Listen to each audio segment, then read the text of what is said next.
Hi, this is Abby from English with Abigail. I'm just popping in to invite you to Momentum, the Work Along Summit for English Language Teachers. It's happening from the 23rd to the 25th of April 2023 online, and it's free to attend. This is the summit for you if you want to start or grow your own teaching business. Erin will be there too, presenting on how to take a new look at grammar and refresh your teaching approach. We have experts from all over the world who will be helping you to take action to start and grow your teaching business. You can join us for free at eltmomentum.com. See you there.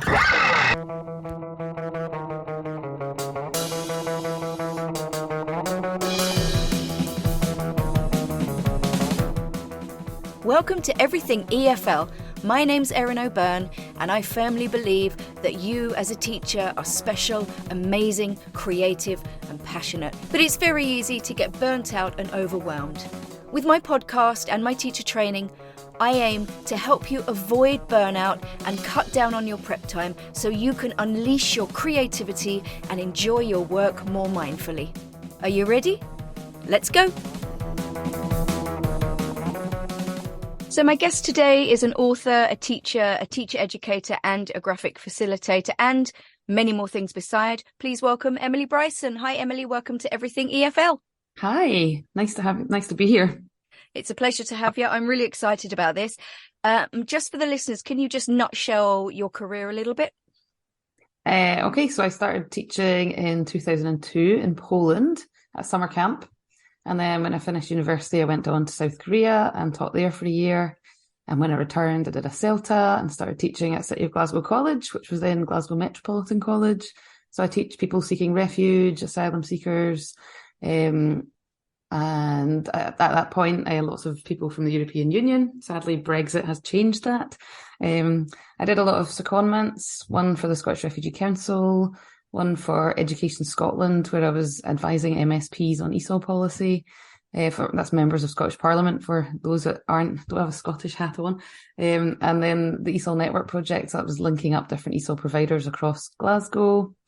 And then obviously the whole way through that, I was teaching English at the college. And then one day a graphic facilitator came to my college and just blew my mind with the very simple drawings that she used. And since then, I've just got completely obsessed with it and have turned it into courses and trainings and webinars and books and all sorts of cool stuff for my learners and for my course participants, etc. Brilliant. And that's exactly why I've invited you on the show. What exactly is graphic facilitation? So it's been around in English language teaching for a long time, really, in different forms. So, for example, if you think of graphic organisers or Venn diagrams, mind maps, these are all visual methodologies that would kind of be used by graphic facilitators. But graphic facilitation, if you Google graphic facilitation, basically what comes up are lots of very simple drawings and visuals that express points. So like organizations such as Google, for example, have used it to like strategize and plan. Architects use it for their design thinking. Engineers use it as well. And so basically it's a way of using really simple drawings to make plans, to convey meaning, to inspire ideas. So I'll give you a few activities, etc., as we talk through to give you more of an idea and a feel for it. And it's not about art. It's about developing a visual vocabulary of icons. So I use a lot of simple icons. If you follow me, you'll notice that I use quite a lot of the same icons again and again.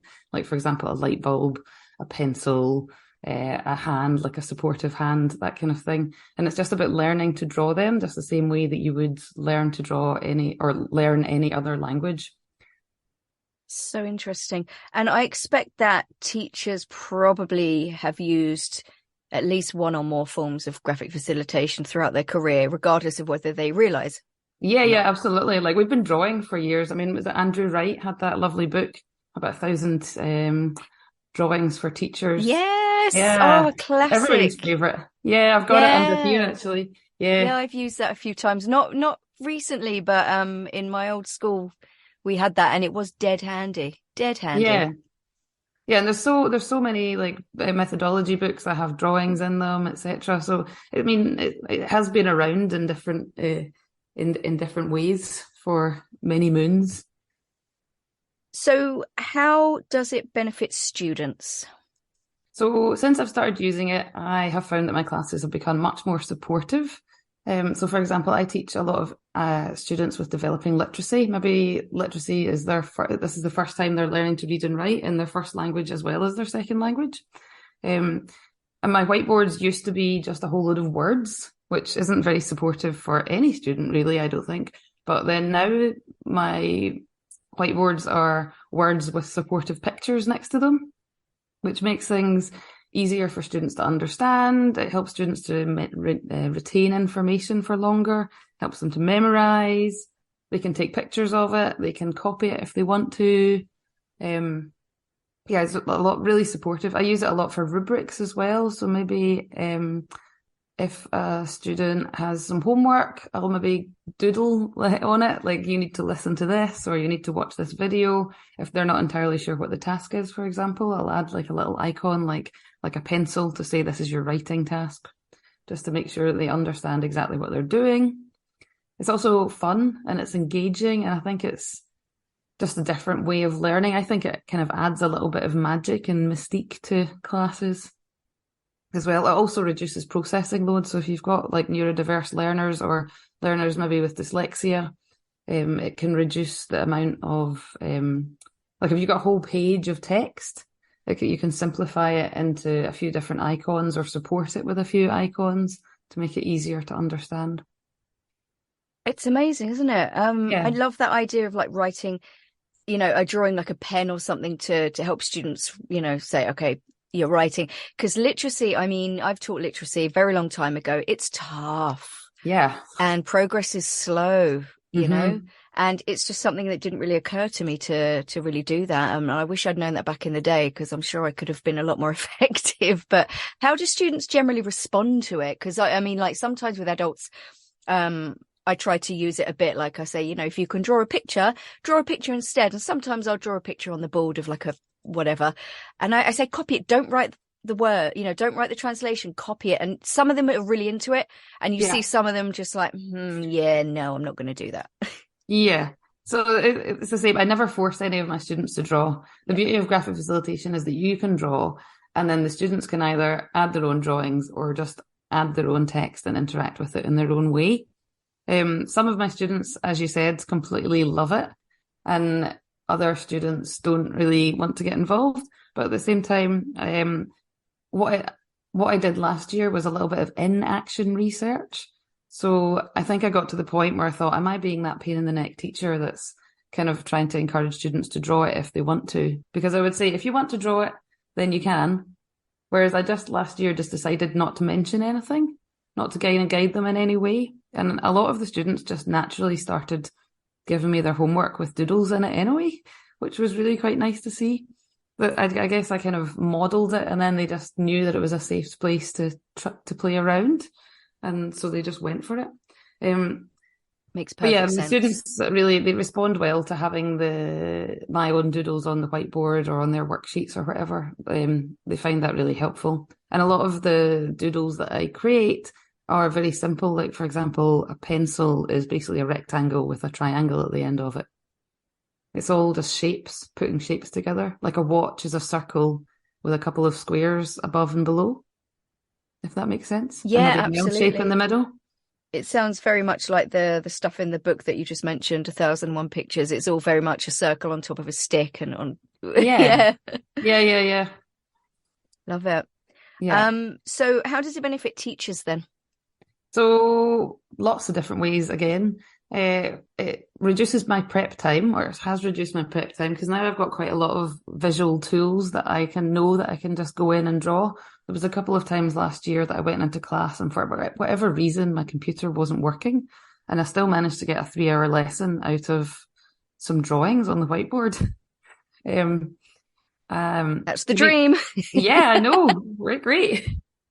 It's also easier to get the point across. It's a great way of concept checking. Have the students understood? You can draw a doodle and see, have they understood? Get them to describe it, or you can get them to draw to show that they've understood something, for example. I found that it rejuvenated my teaching mojo. I don't know about you, but that's best part of 20 years that I've been teaching. So I've had some slumps in my time. I don't know about you. Oh yeah. You do kind of get a little bit bored with teaching the present perfect again and again. Yeah. So once I did my graphic facilitation training, it just rejuvenated me. Every class kind of almost became like playtime. Like, oh, how can I use it this time? How will I try to use that? And then you use the same tools, but for different things. Or you can use them for like one activity can be so adaptable to completely different situations that you get lots of different fuel out of it, really. Yeah. So my teaching, my teaching's now kind of become a bit like somewhere between using the course book, Dogme, and graphic facilitation. I don't know what kind of methodology that is. A methodology mashup. The Bryson methodology. The Bryson, yeah. Maybe you should patent that. Yeah. Do you use it to teach grammar? I do. Yeah, Can I put you on the spot? Everything and anything. Yeah. All right, I'm going to put you on the spot here. I'm doing the dreaded past simple versus present perfect next week. And I have my own ways of doing it, but I'd be very interested to know how you would do that. Okay, so past simple. Thing is, a lot of it is kind of when I use depends on what I'm teaching and what grammar point I'm teaching. So, for example, the past simple, I would kind of go back to timelines in a way, Timelines, okay. Maybe have like finish time as being like a line going backwards with a cross on it, or like two lines going down to show that it's finished in the past. Whereas present perfect, actually, Dan Barber put me onto this. He has a lovely, if you Google ELT, or if you search for hashtag ELT whiteboard on Twitter, Dan Barber has some really lovely drawings on this. He created this whiteboard, and it's like a bridge between the past and the present. So he drew a bridge with a stream running through it. And in the past, he'll have, like, for example, I have eaten my lunch. And then on the left-hand side, he'll have put ate lunch. And on the right-hand side, I'm not hungry, something like that, to bridge the gap, to show that there is a connection between the past and the present. So the bridge analogy shows that there's a connection. I like that. Yeah. Yeah, it's lovely. Because I think in every language that would translate. Yeah. Nice. Okay, good stuff. So do you have some activities you'd like to share with us? What are sort of your top 5 or so activities you like to do in class? Now, I know that we're both big fans of mindfulness, so I'm very much looking forward to hearing your ideas. Cool. Okay.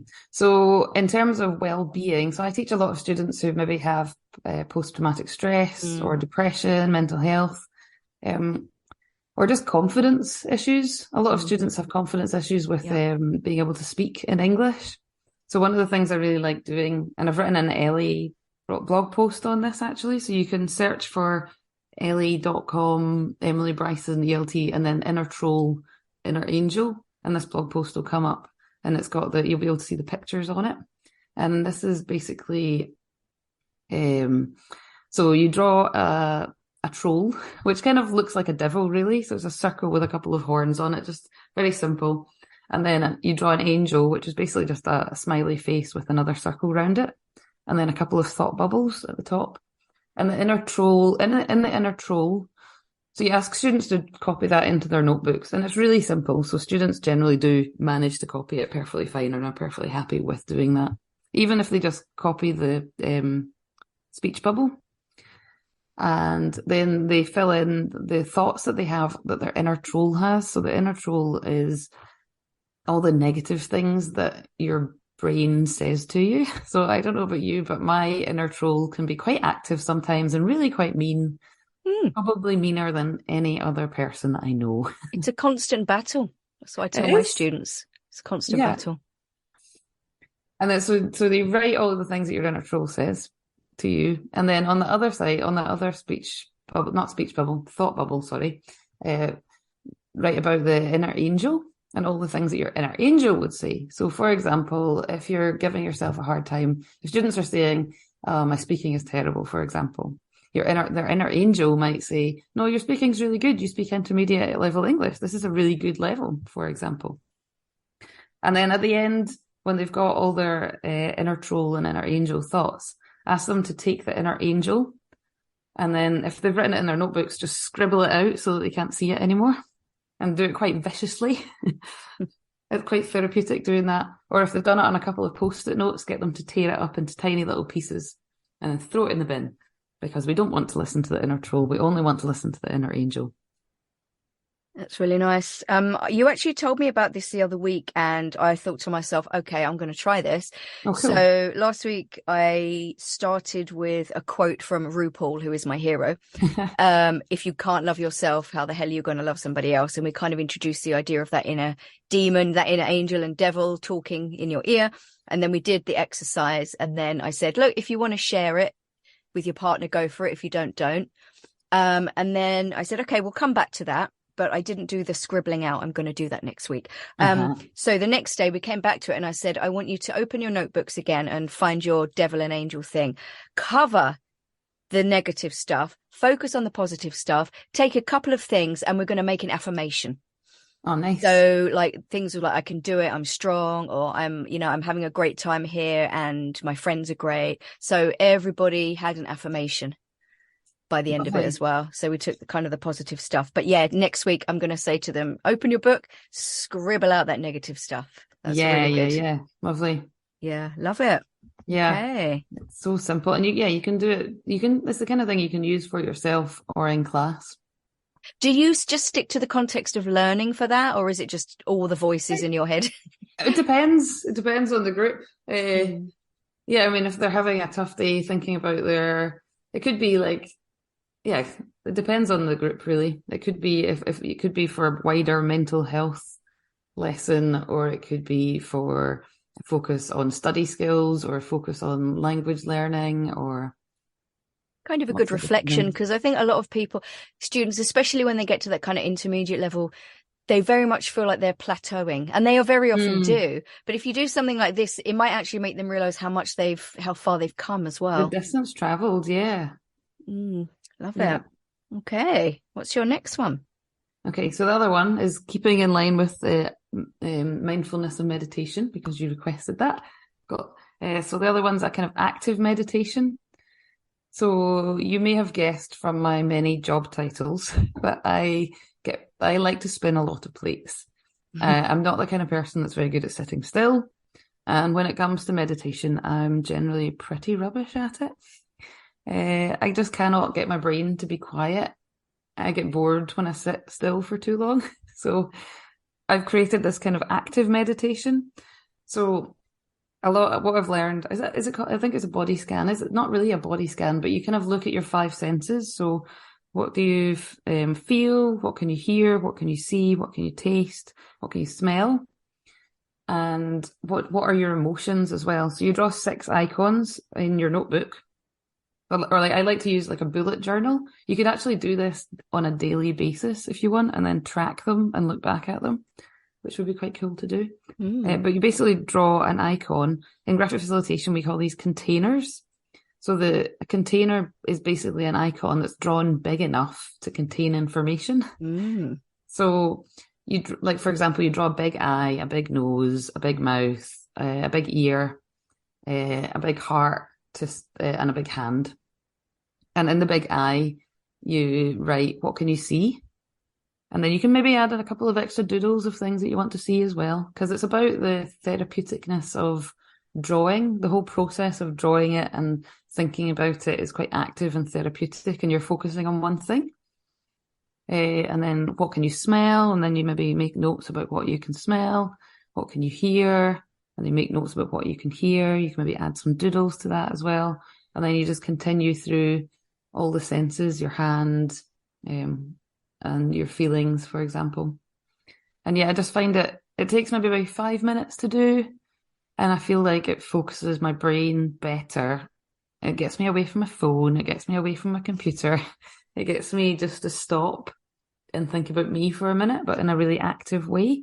So I think it's probably quite good for maybe students who are maybe a bit distracted So it could be for learners with ADHD, for example, or just learners who are quite new to meditation as well. Or just focus rather than trying to clear your mind. yeah. Okay. And do you sometimes just draw everything rather than writing anything? Oh, I tend to draw and write, but actually, yeah, just drawing would be fine. And you could draw the same thing over and over again, actually, because when you're building your visual vocabulary, you don't just draw, like you wouldn't draw a light bulb for the very first time, and it's unlikely you're going to be completely perfect the first time unless you already are an artist. So it does take a bit of practice. So the more, the more you do it, the better it'll be. And yeah, and it's quite therapeutic to do. Actually, one of my one-to-one coaching clients gave me feedback the other day saying, I find myself working through your course and smiling. Oh. Which, well, yeah, just made me feel great. And I just thought, how many ELT courses, professional development courses could say that? So, I like that idea. And I think if you did that in the class as well, just some nice meditation music in the background would just be perfect for that. yeah. I love playing music when they're doing like writing or anything like that, a little bit of plinky plonky meditation music. It's just lovely. And one of my students actually came up to my desk the other day and sort of was looking at my phone and actually took a picture of the YouTube channel that I was using, lovely. and he posted it in the class WhatsApp group. Oh, nice. Yeah, very nice. Oh. Okay, what next? Yeah, okay. Next is another versatile tool so I like creating. So when my students are listening, quite often in language teaching, we get students to listen to audio recordings and get them to answer questions at the same time. And the problem with that is that they're concentrating on reading all the questions at the same time as listening, which is quite inauthentic because in the real world, you're not going to be reading a question and listening at the same time. But also it's quite a lot to process, especially if you're developing your literacy skills. So what I quite like to do is I'll take the comprehension questions for listening or reading text and then try to summarize them into one icon. So create maybe on the whiteboard for each question an icon or a container, for example. And then when the students are listening or reading, they're not listening or reading to the question, but they're just looking at that icon. So for example, if the question is, maybe, don't know. So for example, I made one for National Geographic Learning's Voices series for a webinar I was delivering on accessible learning. And it was on the hummingbirds lesson. And the hummingbird the questions were basically, what weight is the hummingbird? What speed is it? Where does it live? So for example, I had a flag for where does it live. I had a weight for like a weight that you would find on top of a scales, for example, to say the weight. And then students listen and then just write the weight and the place the place that it's from, rather than having to read the whole question at the same time. That's freaking genius. Isn't it? Isn't it? Yeah. So graphic organizers are just amazing. So I'm speechless. And it's so simple. It's I know. so simple. But yeah, that cognitive, I mean, you see students struggling all the time. You give them a bit of time to read the questions, but they're listening and it's so true. Did you come up with that? I did. I feel like somebody else must have come up with it somewhere. But it just dawned on me one day. I was like, why are we getting students to do it? Like, there's so much text. Actually in these questions a lot of the time. I mean, it's not probably going to train them for exams, because exams you do need to know how to read the text and answer it. But if you're training them for listening's sake, then it's revolutionary. It is. Oh, I'm so going to try that next week. Great. Okay, what next? The other thing is a roadmap. So a roadmap is quite a common visual template for graphic organizers to use. Graphic facilitators, to use. Graphic facilitator is the person. Graphic organizer is one of the tools that we use. A roadmap is basically you draw a road and maybe some hills in the background, and the direction of the road basically depends on whether you're looking backwards or looking forwards. And I do have a blog post on this. I think it's called Teaching Life Skills or Goal Setting or something like that. And the roadmap, so you can use it for reflection as well. So basically, if you have the roadmap looking into the horizon on the left, if that makes sense, and then it kind of comes out the way and the road gets bigger towards you for perspective, then you'd maybe be looking backwards to reflect. And it's a good way of getting students to maybe think about their learning, distance travelled, have they achieved their goals? And then you could continue the road into where do you want to be next? Or you could flip it round and have the road going into the horizon towards the right, which would be where do you want to be in the future? Or even have it travelling up a hill if it's going to be something particularly difficult. So that's quite good for figuring out where you are now and where you want to be. It's good for reflecting on where you are now and where you were.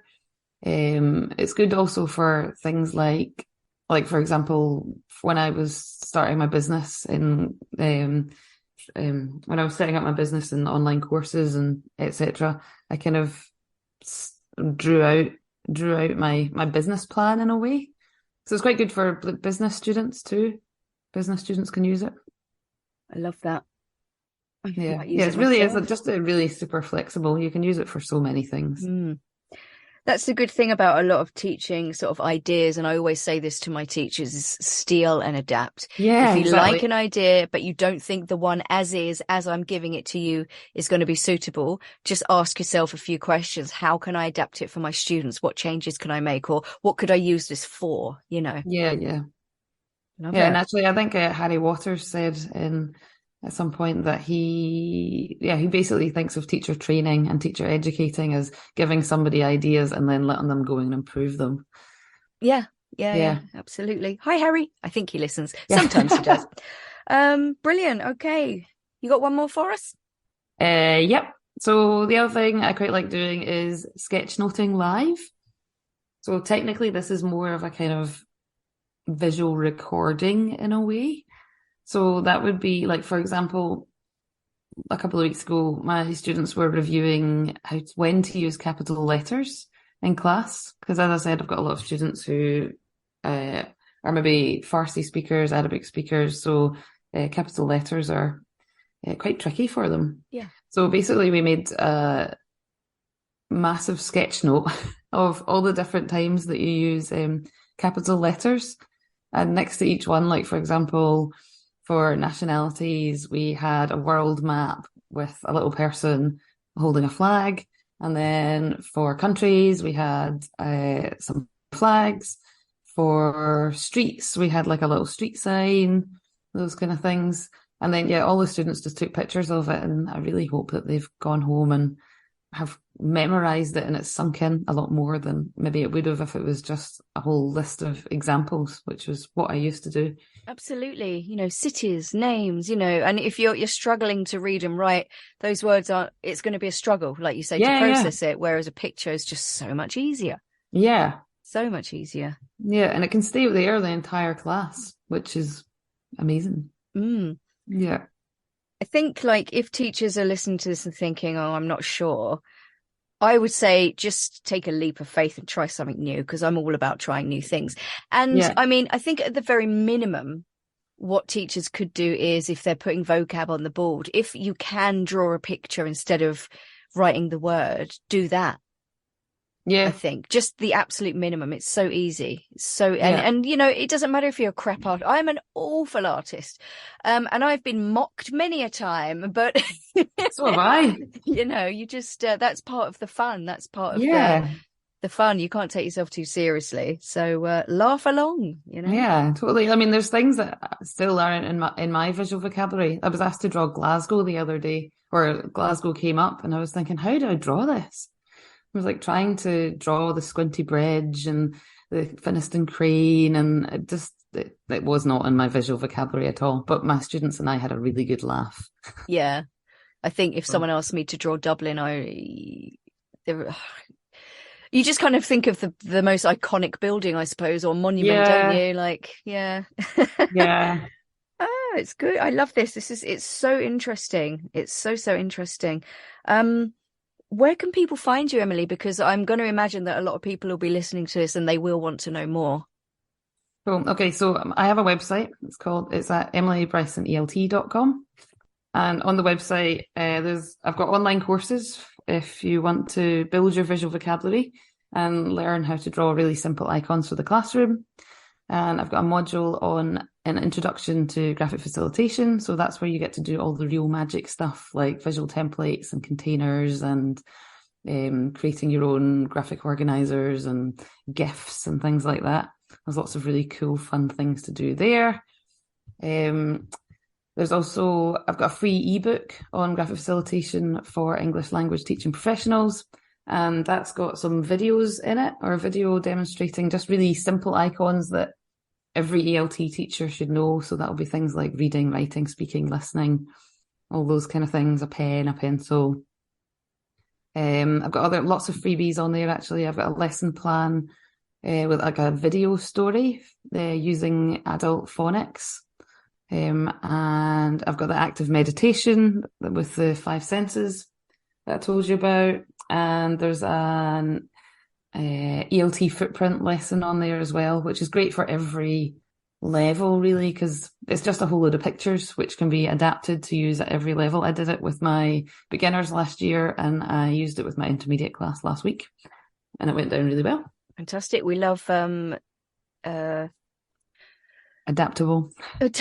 Sorry, it's Friday, guys. It's Friday. Yeah. What's the word? Versatile material. Yeah, versatile, adaptable, use and reuse and repurpose. Yes. That's what you can do with all the graphic facilitation stuff. That's it. You're only going to get better, aren't you? The more you do it. Yeah. Like when I look back at where I was, when I look back on my roadmap of where I was maybe 5 years ago when I first encountered graphic facilitation, I have come a long way. Yeah. Absolutely. I imagine. And we were having a conversation last week about this as well. Like, you were saying you experienced a bit of a slump in your career. I think it happens to everyone where you kind of go, oh, doing this again. And, teachers are, I think, naturally very creative. And I think this is an excellent way to tap into that creativity and just make yourself happier. Yeah. Because a lot of teachers are very creative. Mm. And I find that sometimes curriculums can be quite restrictive. Absolutely. But if you have the option to adapt whatever the curriculum is in whatever way using a pen, then great. That's it. I mean, there's no kind of extra work involved, which, is, let's face it, everything that we need. Yeah, possibly even less work, in fact. Yeah. Brilliant. Thank you so much, Emily. This has been really, really interesting. It's really piqued my curiosity as well. It's kind of got me quite excited about what I'm going to do next week in class. And good. Rejuvenated your teaching module. Sorry? It's rejuvenated your teaching module. Yes, it has. Thank you very much. I really appreciate it. And guys, everything that we've mentioned, the website, Emily's website, the 1001 pictures, we'll put all of that on the show notes. And I really do suggest that you follow Emily if you don't already on any of the social medias, and just even following her posts, you can see examples of things that she does. And it's delightful. It really is. I like to bring a bit of colour and joy to people. We need more of that. Yeah, I'm at Emily Bryson ELT on far too many social media platforms. All right. Well, thank you so much for your time. I really, really appreciate it. Yeah, thanks so much for having me on. It's been great. All right, guys. And as per usual, how many times can I say this? If you are not subscribed to Everything EFL, I don't know what you're doing with your life. Just pause this recording and hit the subscribe button. Thank you very much. Follow me on the social medias. Contact me if you need any help or advice or support, or if you just want to say something nice to me. I will appreciate that. Talk me up to your colleagues. Share any of my posts on social media. Look after yourselves. Be kind to yourselves. And as always, guys, share the love. Bye.